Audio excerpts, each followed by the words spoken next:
Davnor nga adlaw sa tanan, kini ang Davnor karon ang programa sa probinsyal nga panggamhanan ug Provincial Information Office nga nagapahibalo kaninyo sa mga nagkalain-laing katikaran ug mga bagong pangitabo dinhi sa Davao del Norte. Kami nagatuo nga ang kahibalo sa kalambuan katungod sa katawhan. Ako si Keisha Halili. Aniya na ang among natapok ang mga balita gikan Agosto 18 hangtod 31, 2016.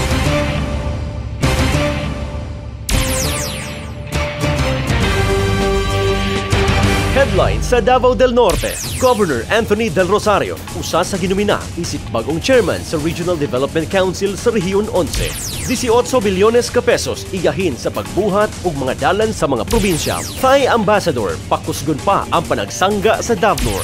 Cashless nga sistema giduso sa Davnor. Triathlon competition ipahigayon sa probinsya sa sunod tuig. Davnor, nanguna sa pagpatuman sa mga proyekto ilalom sa Philippine Rural Development Program kon PRDP. 30 ka mga rebel returnees giatagan og ayuda sa Davnor.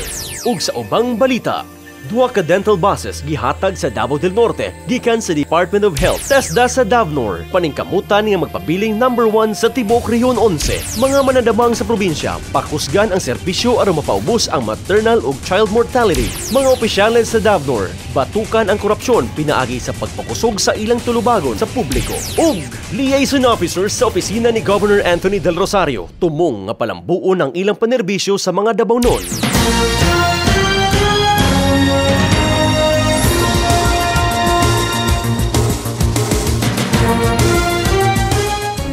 Formal na nga gipasa ang pangalan ni Governor Anthony Del Rosario sa mga pilian isip bagong chairman sa Regional Development Council sa Rehiyon 11. Hatod ni Joe Eleuterio ang balita.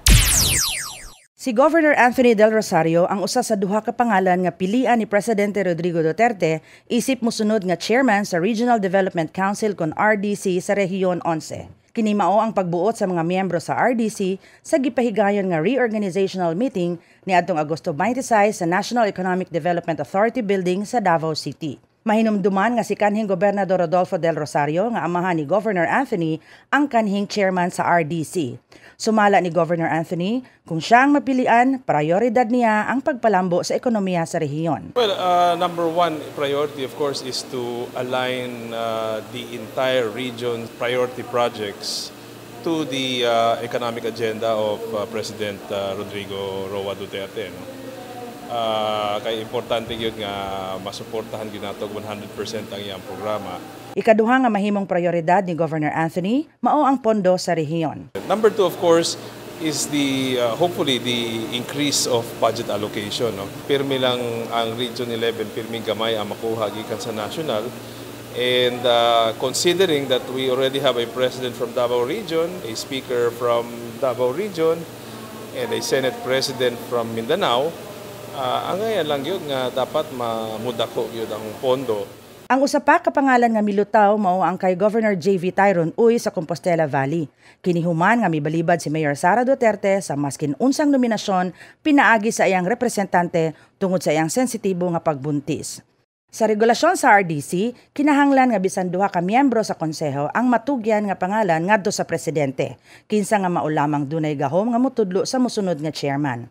Ang mapili nga presidente mahibaw-an sa sulod nga mosunod nga duha ka semana. Gawas sa chairman, pilion sab ni Presidente Duterte ang usa sa duha ka nominado isip vice chairman nga sila Vicente Lau gikan sa Mindanao Business Council o Patricia Sarenas gikan sa Mindanao Coalition of Development Networks. Gidesisyonan sab sa maong pulong-pulong kung kinsa ang 14 ka miyembro sa pribado nga sektor, mga chairman o co-chairman sa mga komite ug ang mga organisasyon nga mahimong special non-voting members. Ang Regional Development Council mao ang organisasyon nga nagapanday og mga polisiya ug nagahatag og direksyon alang sa pagpalambo sa ekonomiya sa rehiyon.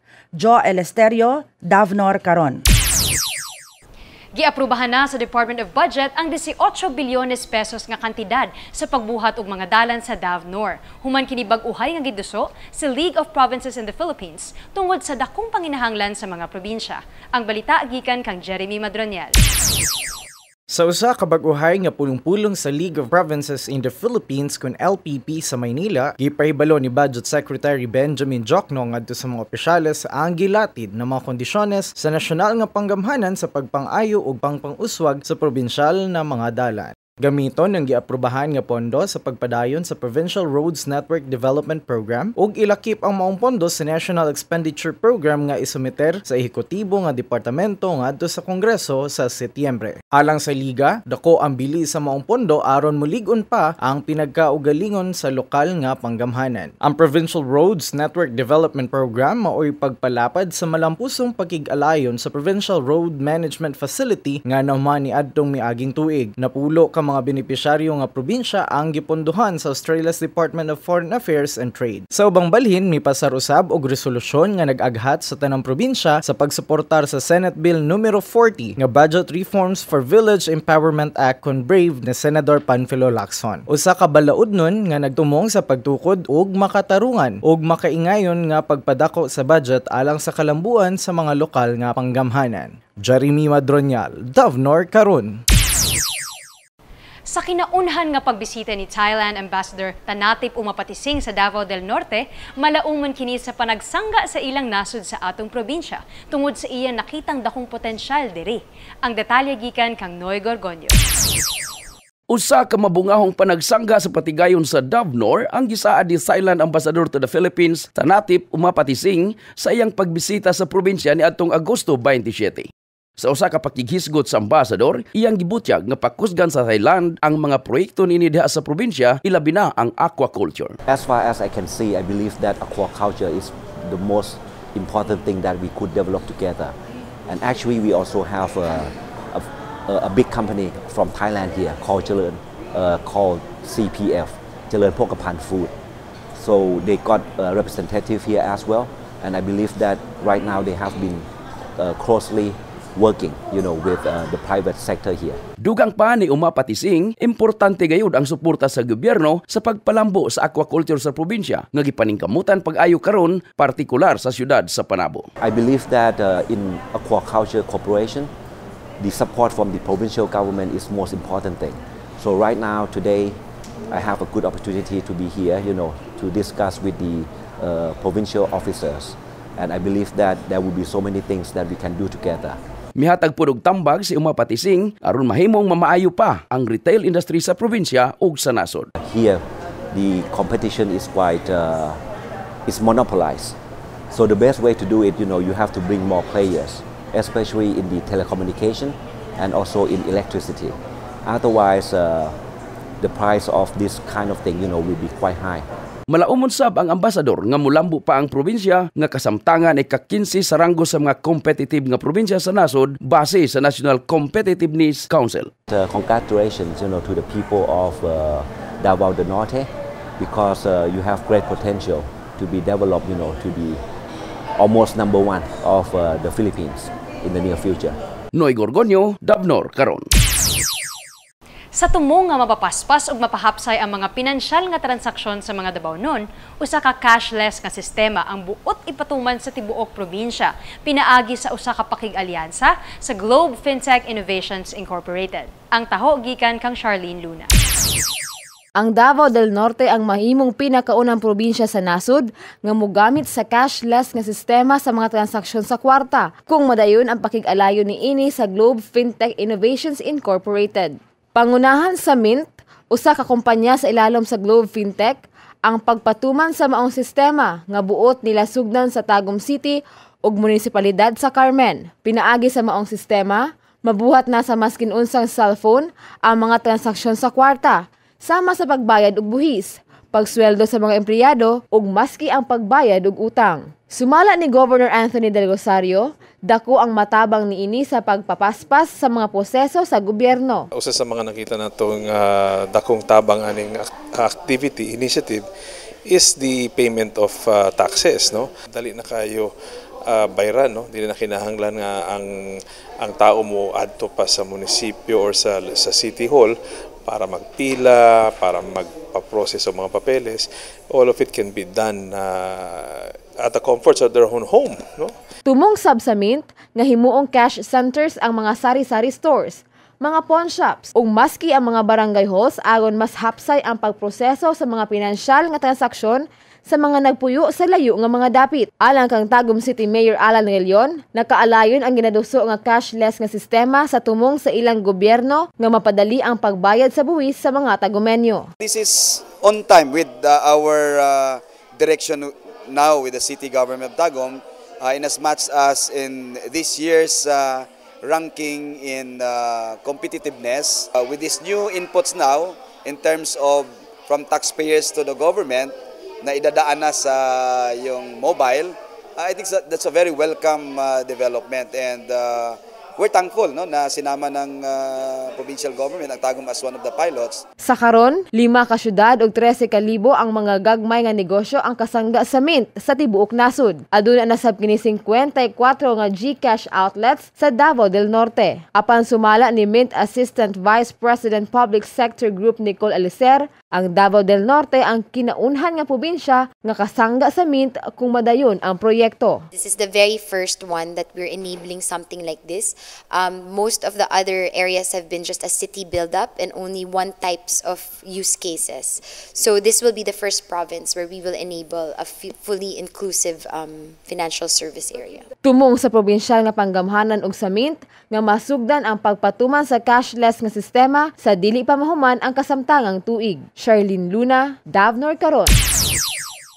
Alang sa ika-50 katuig sa pagpundar sa Davnor, pagabuhaton ng usa ka triathlon sa probinsya nga ginalauman nga tambungan sa gatusan nga mga atleta diri sa sulod ug sa gawas sa nasod. Ang detalye gikan kang Raymond Fasiol. Gisugda na sa Davao del Norte ang pagpanday sa plano alang sa nasyonal nga lumba sa triathlon aron ipakita ang kabantog sa Davao del Norte sa agrikultura, kultura ug ekolohiya nga maayong adtuon alang sa turismo. Ang lapad nga katubigan alang sa paglangoy, pagbisikleta ug pagdagan mao ang pagpaila sa isla hangtod sa kabunturan nga eksperyensya nga nasagol diha sa nindot, lunhaw ug labong nga talan-awon sa agrikultura na panunod abundang kabilin sa kultura nga ang itan-awon ug masulayan diha sa probinsya. The way we look at it, medyo kaya man talaga, except there are concerns like asa man ang venue sa Langoy, no? Kay ang una Langoy man na, that is 1.5 kilometers. So there are options, no? One is Samal, the other is Panabo Wharf, the other is there is Banana Beach. Kaya lang na mga requirements sana, we are not the technical people, so we have to invite technical people to evaluate. Then after sa 1.5 run is 40-kilometer bike. Medyo dili na problema kay gwapo kaya itong mga dalan diri, pwede magamiton diri National Highway, then mula host diri sa either sa Carmen, then sa Panabo, then to Santo Tomas. Gamay ra man ang 40 kilometer, especially circuit siya. Then the last is kinini ang 10 kilometer na dagan. So, pwede yun. Dagha options, no? Pwede na mo atog talaingod para na po'y cultural touch ang triathlon. Then, muagi sila sa sagingan para na po'y agricultural tourism. Ingong kabahin sa pagpangandam, mituyo gayud pag-adto ang gobernador aron mag-obserbar sa Mount Mayon Triathlon 2016 sa Legazpi sa probinsya sa Albay, kauban si Provincial Sports Coordinator Giovanni Golanes o Provincial Information Officer Sofonias Gabunada Jr. As we all know, triathlon now is an emerging, is getting very popular. Unya daghan kayong mga sumasalmot ni ini. Unya sports tourism good siya. It's really a very good sports. Naglaom si Dulosario nga sobra 5 kagatus ka mga atleta ang mosalmot sa kompetisyon nga pangunahan sa iladong international nga mga triathletes ug lokal nga mga artista. Kahinumduman nga gipahigayon sa Davao del Norte ang palarong pambansa 2015 ug tinguha niini mag-co-host sa Southeast Asian Games karong 2019 pinaagi sa World Class sa Davao del Norte Sports and Tourism Complex niini. Raymond Fasiol, Davnor Karon. Ang Davnor ang bag-uhay nga gideklara nga nanguna sa tibuok Rehiyon 11 sa pagpatuman sa mga proyektong infrastruktura sa Provincial Rural Development Program kun PRDP. Ang balita gikan kang Noy Gorgonio. Nanguna ang Davao del Norte sa Rehiyon 11 sa I-Build component o mga proyektong infrastruktura. Sumala ni Department of Agriculture Region 11 Coordination Officer sa PRDP nga si Dr. Consolacion Satore, kini mao'y tungod sa gidaghanon sa mga napatuman nga proyekto sa probinsya. And in Region 11, Davao del Norte has the biggest portfolio of infrastructure projects. You have 1.2 billion. 1.2 billion of which 654 million or 42%, no? Halos nakuha na ninyo, is already approved. Apil sa mga proyekto mao ang 5 ka farm to market roads nga adunay katibuk ang gitas-on nga sobra 38 ka kilometros sa lain-lain nga bahin sa probinsya. Aduna sab gitukod nga konkreto 40 metros nga tulay sa barangay Limbaan, New Corella. Dugang ni Satore kanunay nila nga ginabida ang mga proyekto sa DAVNOR ngadto sa ubang ahensya. And in the region, your projects are also naging showcase, no, sa region, always visited by the National Project Coordination, National Project Office, and even by foreign visitors through the recommendation of the World Bank, no?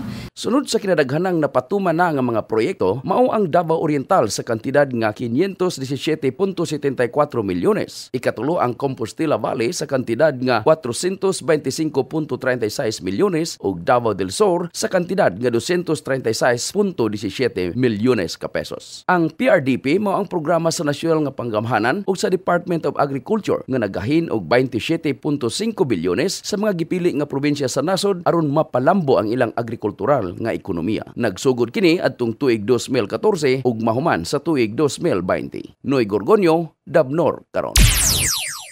Gipamatuod sa DAVNOR ang tumong niini nga dawaton ang mga rebelde nga buot mubalik sa sabakan sa gobyerno. Pinaagi sa paghatag kanila og ayuda. Hatod ni Journey Boha ang dugang detalye.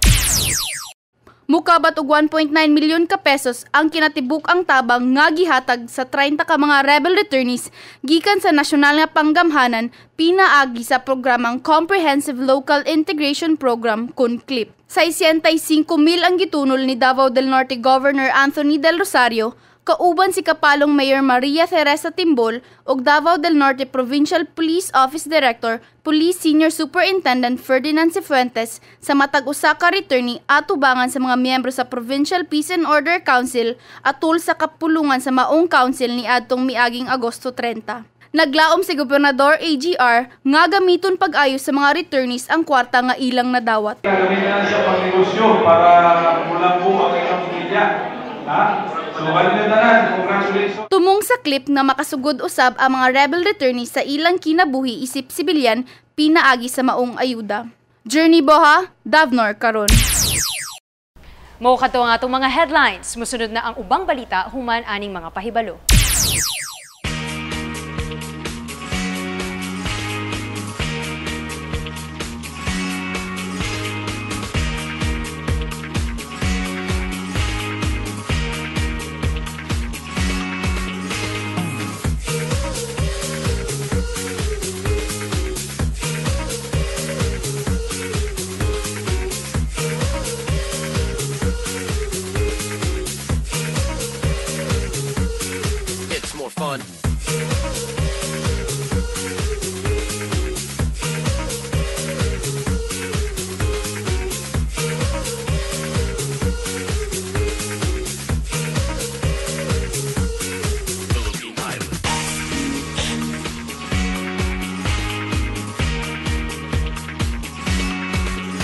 In the Philippines.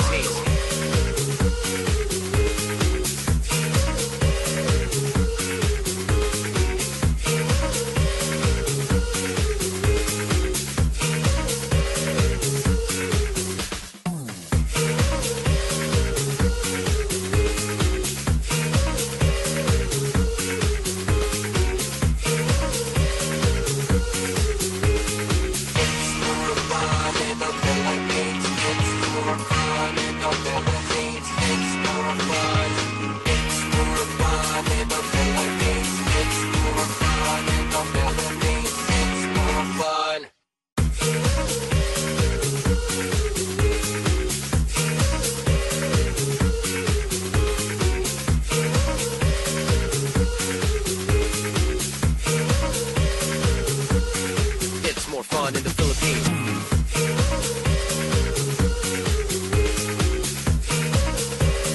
It's more fun in the Philippines.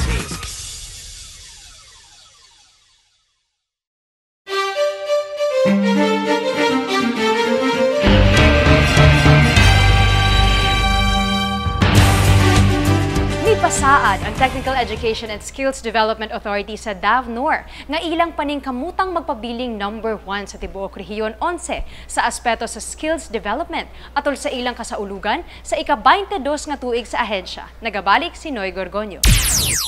Bisan pa sa nakabot nga kalampusan, desidido ang Technical Education and Skills Development Authority sa Davao del Norte nga pakusgan pa ang ilang kampanya sa pagpalambo sa katakos sa mga Davao-non. Atol sa pagsaulog silang ika-22 nga anibersaryo nga gipahinabo sa ACES Tagum College niadtong Agosto 31, gibutyag ni Provincial Director Remedias Timonio nga sugdan sa TESDA ang pagpaligon sa ilang mga programa gikan sa barangay. In fact, gani na institutionalize ng atong programa even up to the barangay kay labi na mao kana ang directive sa atong president karon nga atong skills development program ihaom nato sa barangay profiling, barangay needs. Base sa resulta, 7 out of 10 ni ani sa atong mga graduates nakatrabaho either wage employed or self-employed.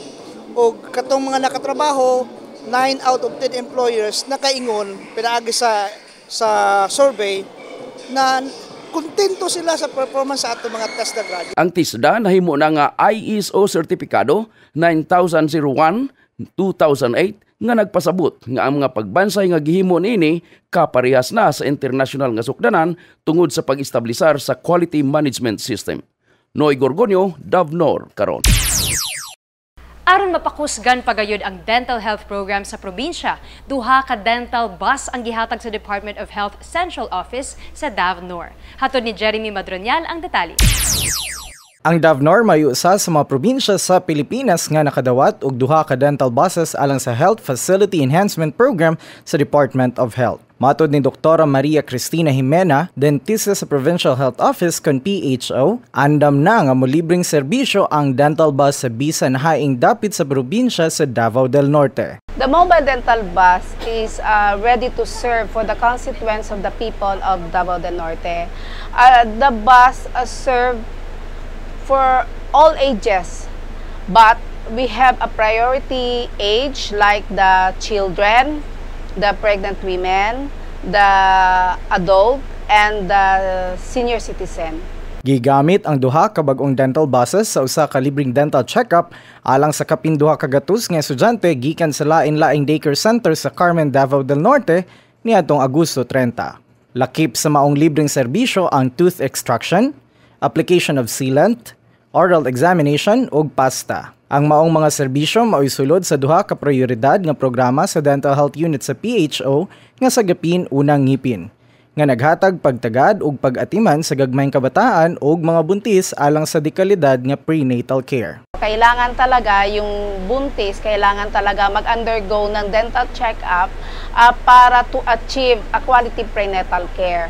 Kung hindi siya makasali kasi ng dental check-up, hindi mo makonsider ang isang buntis na quality ang kanyang pagpapacheck up. Ang matag mobile dental bus mo kantidad og 3.9 milyones pesos. Atong makita karon sulod dinhi sa mobile dental bus ang mga kompletong ekipo na kung diin magamit gayud para sa pagpanerbisyo sa mga tao sa Davao del Norte. Gawa sa iyang regular nga bulhatanon, andam sad motabang ang Provincial Health Office og Dental Health Unit nga gamiton ang bag-ong mobile dental bus ngadto sa mga non-government organizations ug ubang ahensya sa gobyerno nga mohangyo sa serbisyo sa mga bihikulo. I would like to thank the provincial government, especially the provincial governor Anthony G. Dolosario, na ipagpatuloy kung ano na yung naumpisahan namin, sir. Kasi po sa tingin ko naman, this is a good project.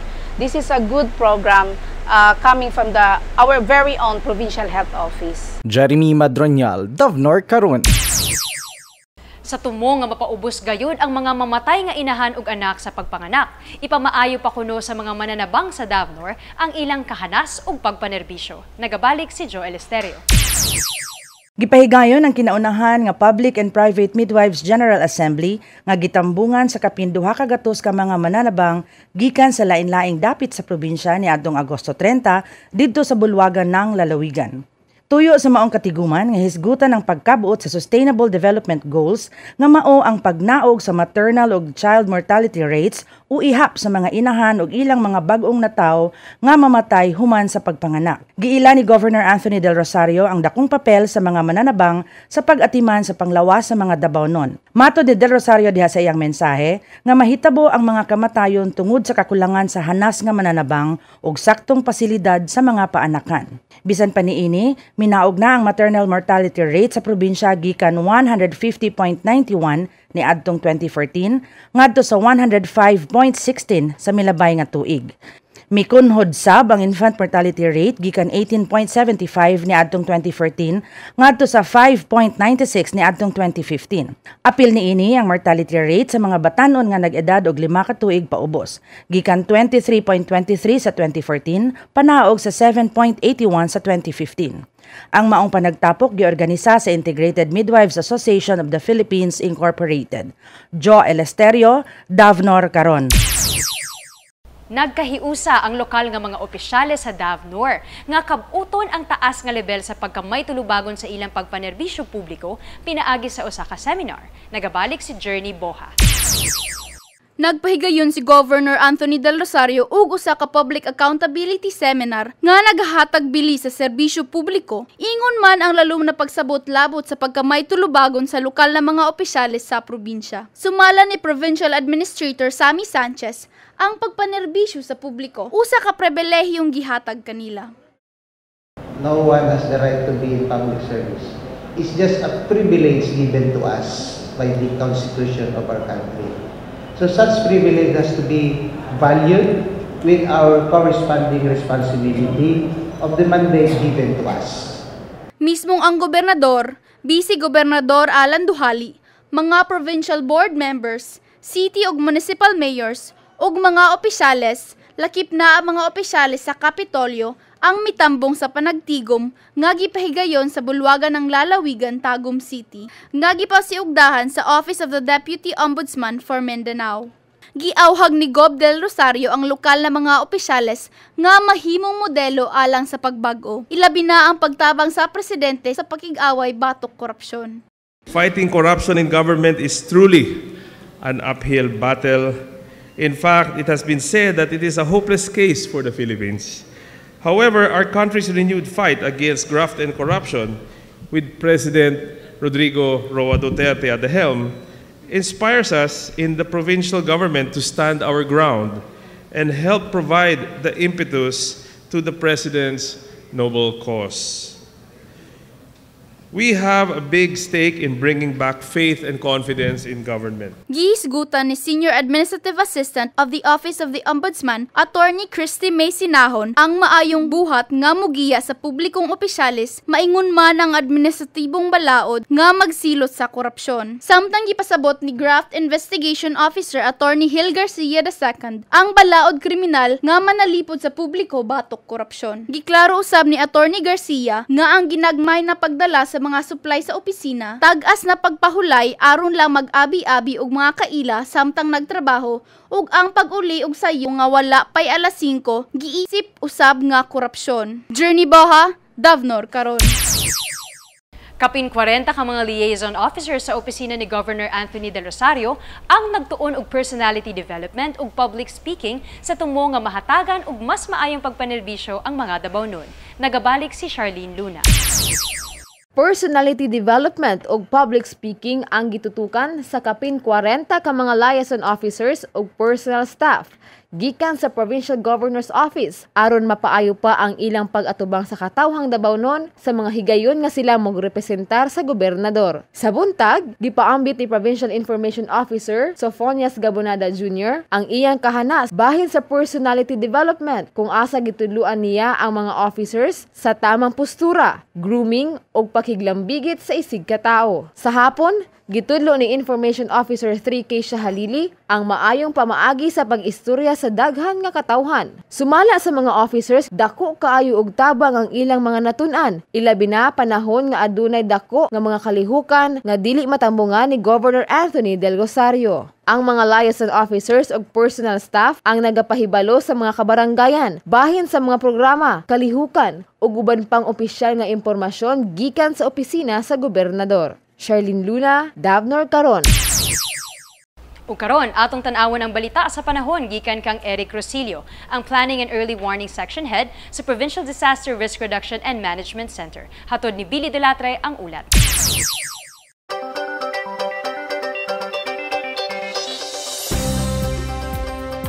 Dagang salamat, makasinati karon og grabing kainit sa panahon ng tibok probinsya sa Davao del Norte. Wala magatang direkta na apektuhan sa daot nga panahon nga nasa northeast of Luzon. Pero makasinati gyapon kitag mga katag-katag pag-ulan ilabi na sa hapon ug sa gabii. Ang Tagum City o Panabo City ana sa 27 to 34 degrees Celsius. Ang Kapalong ug Talengo nasa 28 to 34 degrees Celsius.